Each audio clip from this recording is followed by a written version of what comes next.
What's up, guys? Mike Davis here with Ignite Takeover. I'm hanging out with Ron Holland. Ron, great to be with you.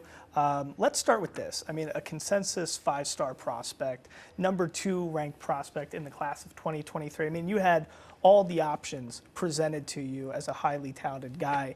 Why did you choose Ignite? I feel like I chose Ignite just because, let alone how what I've seen they do in the past. And with their resume, I've seen that they put guys in the league that's doing very well in the league right now. And I've seen how much they really care about just individual work and how well they do on and off the court activities, showing the pros of how you need to, because they give you all the acknowledge you need to become a pro. And I mean, we've seen it. I mean, growing up in, Texas, Duncanville High School, you had the, 2 state championships there back to back.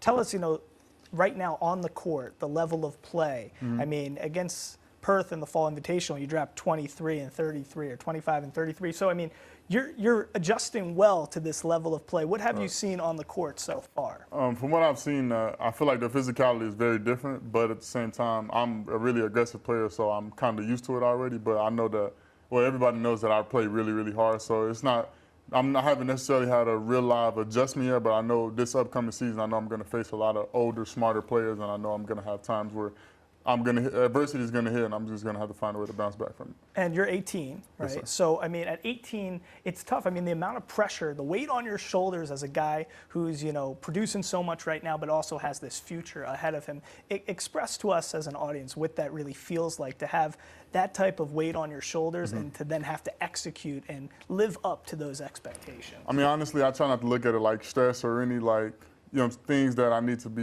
looking down at. I feel like I trust my work and I trust my habits and everything that I've been doing since middle school. And when I started taking basketball very, very, very serious, I know that every time I step in the gym, it's like I just trust my habits, and I know it's gotten me pretty far now, and I know I got to change some things, but I know I trust my work. So I know everything that I've done up until this point has been great, but I got a long way to go. And tell us, where do you see, where are your best skill sets and where do they lie right now, and where do you think you need to make the most improvement in your game? I say my best skill set right now is me just being able to, I have a feel for the game and my high level IQ. I play well in transition. I finish well. I make open shots, make contested shots, but really, anything that I need to work on is every single thing.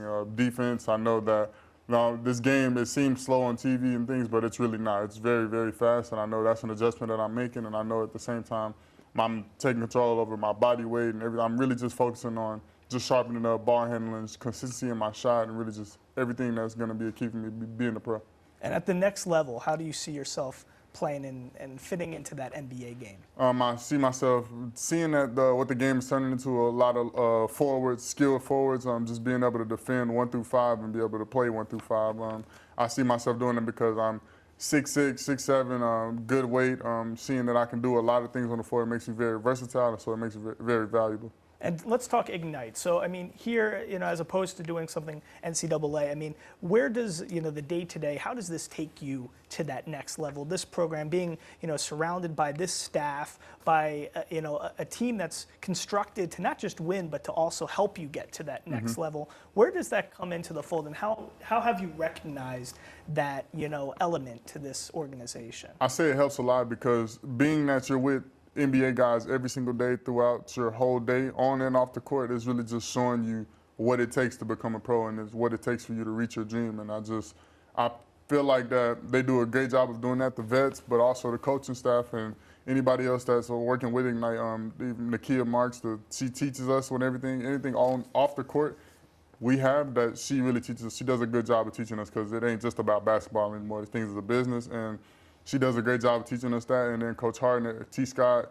CJ, all them, they do a great job of the on-court things. But everybody, really speech around here is that it's really bigger than basketball, and you're going to need a lot. And what about these vets, the guys like Pargo and Stockton and John Jenkins?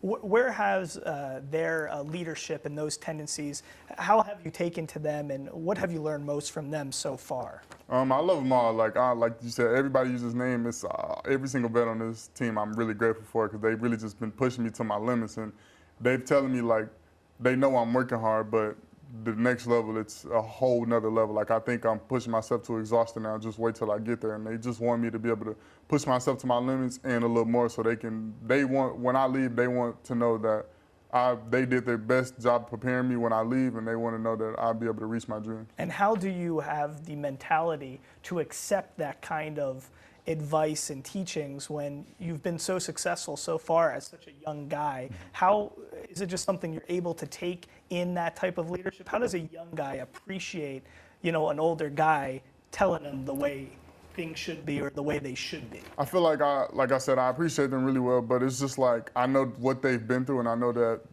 they just accomplished their dreams they already did it just as bad as I want to do it, and they know what it takes. So it's like a blueprint. Like they have it, they know what it takes. They've been there, they've done it. So why not listen to them? And it's like I know that I committed here because I trust everybody in this area, and it's like everybody that's around me is going to be able to be here to help me. What is it like amongst them, the guys who are these highly talented prospects who are looking towards that next level? What is it like behind the scenes with you guys? I feel like behind the scenes, everybody would think that it's like animosity and stuff, but it's really not. We all just really pushing each other because we all know what we want at the end of the day, and that's to get drafted, and that's to be in the league and have a long career. So every day in practice, on and off the court, we're just watching what each other does and making sure that nobody's, if anybody's slipping, we make sure we get on them about it, because it's like our dream is really right around the corner. Within the next few months, we'll be hearing our names being called. So it's just like we're just trying to make sure that we're all on the right track and pushing each other to our max, because it's like I said, our dream is right around the corner. And obviously a lot of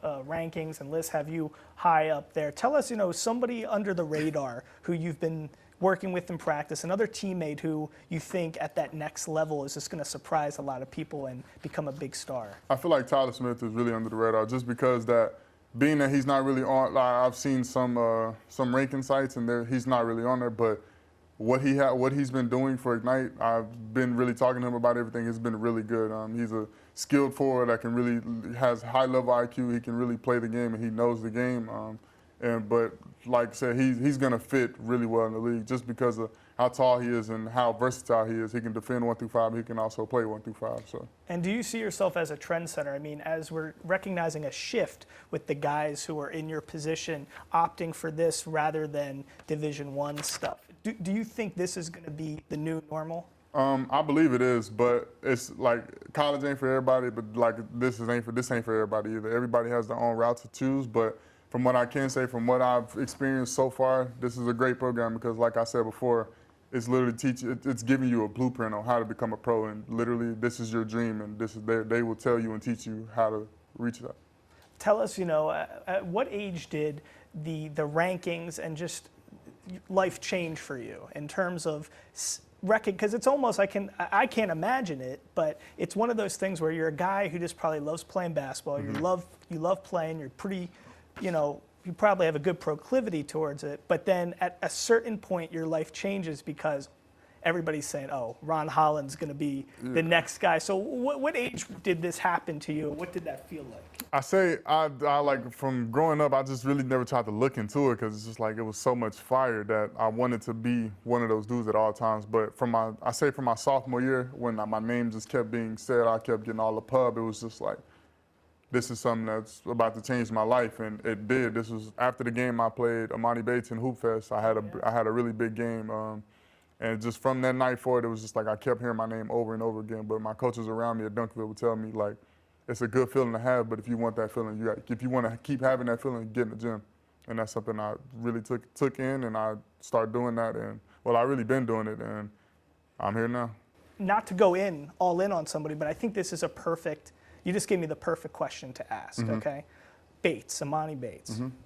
This was a guy who was a highly touted prospect coming out of high school, and we saw his college career didn't amount to what we all thought it was. He bounced around a lot. Now I believe he's in the league. I mean, so the focus, what happens to a guy, who has all those high rankings, all that stuff? Where does he get lost, you think? And you don't have to speak specifically to him, but in general, I mean, how do young guys who are that highly touted, how do they stay focused and keep things going in the right direction when we see guys like that who don't end up producing the way we think they would have? From what I can say is that it's really just about staying true to your habits, and that's really just staying in the gym and keeping your circle tight.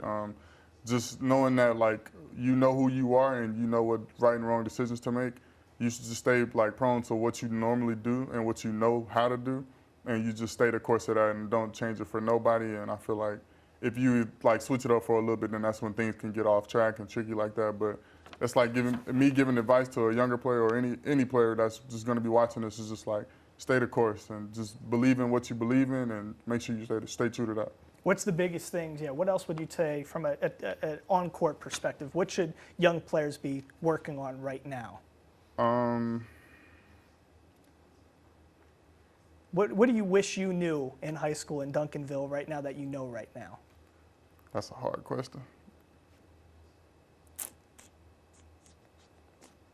For me, I would say something I wish I knew in high school that I know now is how in shape you have to be to play at the next level.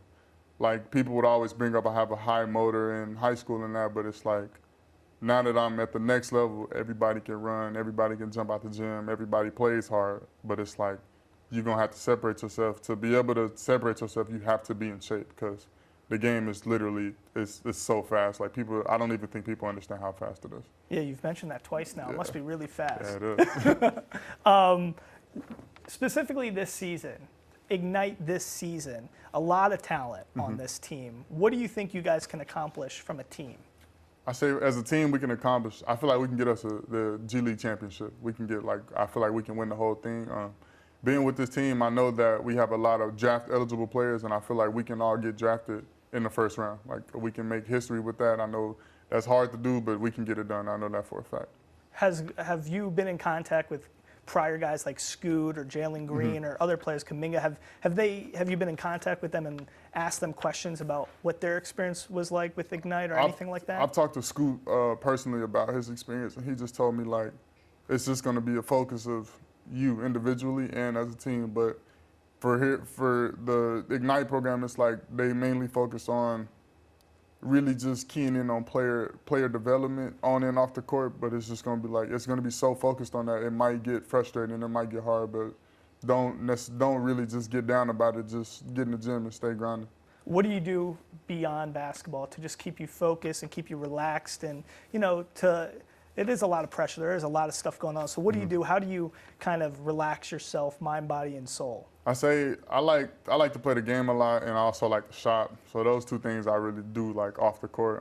But mainly, with in between those two, me and the guys, other teammates, will just go probably watch a movie somewhere, or just go shop, like I said, or just find somewhere to chill so we can just relax and we'll really just talk to each other like about anything. I feel like we all have a good relationship with each other. We can be able to we're able to talk about anything towards each other, and I feel like that helps out a lot. All right. Any other things you want to make sure our audience knows? Anything you want to say? Tune into this season because it's going to be a good one, and just know that Ignite coming on top. All right. And just the distinction for people who aren't familiar with Ignite G League. Why do they have to tune in to this team in particular? I feel like we have this team, like you said, has a lot of talent, and just knowing that there's so much talent on this team, you get to see how well that the coaching staff prepares the players to be able to play the game, because it can be really hard to do at times, but how well we're going to be able to play with each other is going to be surprising, and I feel like it's going to be very entertaining to watch. And a year from now, where do you think you're going to be? A year from now, I see myself in the NBA. Are you the top pick? I believe so. I hope so. All right, there you go. Ron Holland. Thanks so much, Yes, Ron. Thank you.